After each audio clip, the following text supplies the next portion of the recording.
जय श्री हरि विष्णु। मार्गशीर्ष माह में पड़ने वाली एकादशी तिथि, जिसमें कि मुर राक्षस योग निद्रा में लीन भगवान श्री हरि विष्णु पर प्रहार करने वाला था, तभी देवी एकादशी प्रकट हुई और उन्होंने मुर से युद्ध किया और उसका अंत कर दिया।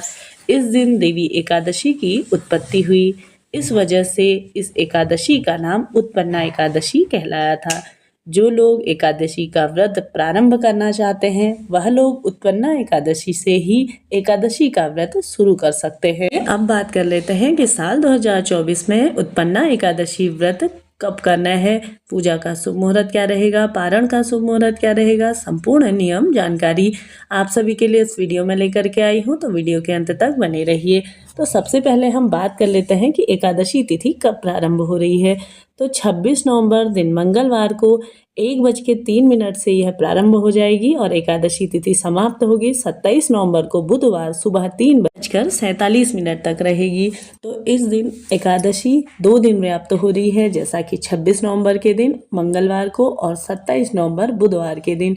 व्रत आप सभी को 27 नवंबर दिन बुधवार के दिन धारण करना है, क्योंकि जिस दिन एकादशी 2 दिन पड़ती है तो उस दिन आप सभी को पहली वाली एकादशी छोड़ के दूसरे दिन की एकादशी करना ज़्यादा शुभ रहेगा, क्योंकि पूरा दिन आप सभी को 27 नवंबर दिन बुधवार के दिन एकादशी तिथि प्राप्त हो। पूर्ण नियम और उदया तिथि के अनुसार साल 2024 में उत्पन्ना एकादशी का व्रत 27 नवंबर दिन बुधवार के दिन करना ही शुभ रहेगा। इस दिन आप सभी को व्रत धारण करना है।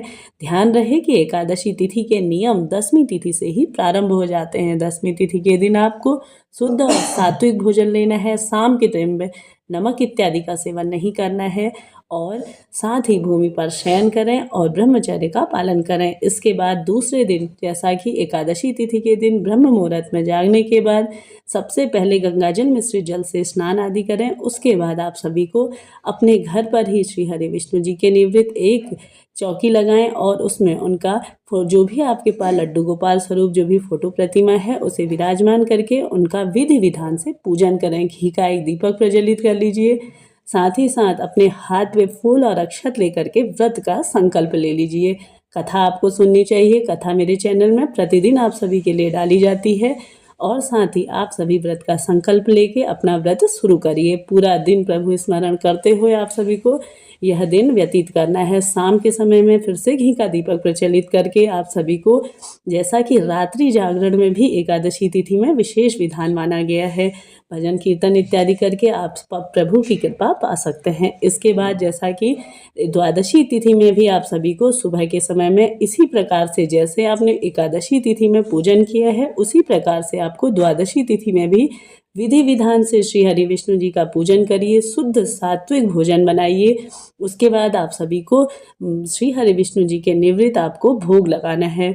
साथ ही साथ पारण आपको सही समय पे करना है। पारण का शुभ मुहूर्त भी आप सभी को मैं बताते हुए चलूँगी। आप सभी को भोग इत्यादि लगाने के बाद जैसा कि पंडित जी को अपने घर पर बुला करके एक समय का भोजन कराइए। साथ ही साथ ना करा पाने की स्थिति में सूखा कच्चा अनाज ही या उसमें कुछ फल दक्षिणा इत्यादि रख के आप सभी को उनके घर में अवश्य से ही भिजवाना चाहिए। और माना जाता है कि इस दिन किया गया कोई भी उपाय आपको विशेष फलों की प्राप्ति कराता है। साथ ही साथ इस दिन किया गया जैसा कि दान पुण्य, अगर आपने जो भी भोग स्वरूप में लगाया है उसे प्रसाद रूप में ग्रहण करने के बाद ही आपको अपना व्रत खोल लेना है। इसके साथ ही जैसा कि आप सभी को पंडित जी के निवृत्त पहले ही रख दीजिए या उन्हें भिजवा दीजिए घर पे। साथ ही साथ आप सभी को गौ माता को एक अंश अवश्य से ही खिलाना है।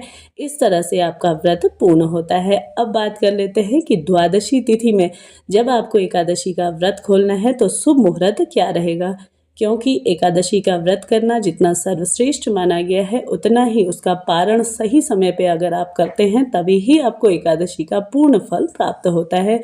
तो स्क्रीन पे मैं लगा दे रही हूँ, आप नोट डाउन करते हुए चलिए कि द्वादशी तिथि प्रारंभ होगी 27 नवंबर दिन बुधवार को सुबह 3:48 से और द्वादशी तिथि समाप्त होगी 28 नवंबर गुरुवार को सुबह 6:24 तक। तो साथ ही साथ पारना आपको कब करना है, यानी कि अपना व्रत आपको खोलना है सुबह के समय में, जैसा कि तो इसके साथ ही यदि आपने 26 नवंबर को उत्पन्ना एकादशी का व्रत रखा है तो आप 27 नवंबर दिन बुधवार को दोपहर 1:12 से 3:18 के बीच में आप अपने व्रत का पारणा कर सकते हैं। और सुबह के समय में, जो कि हरिवासर का समय होता है, वह समाप्त हो रहा है 10:26 पे। इस बीच में आप पूजन इत्यादि तो कर सकते हैं, लेकिन आपको अपना व्रत नहीं खोलना है। दिए गए सही समय पे ही आप सभी को अपने व्रत का पारणा करना है। हरिवासर के समय में आपको पारणा नहीं करना है। पूजन इत्यादि आप कर सकते हैं, लेकिन आप अपना व्रत नहीं खोल सकते हैं। सुबह 10:26 तक हरिवासर का समय रहेगा। तो इस प्रकार से एकादशी व्रत के नियम थे।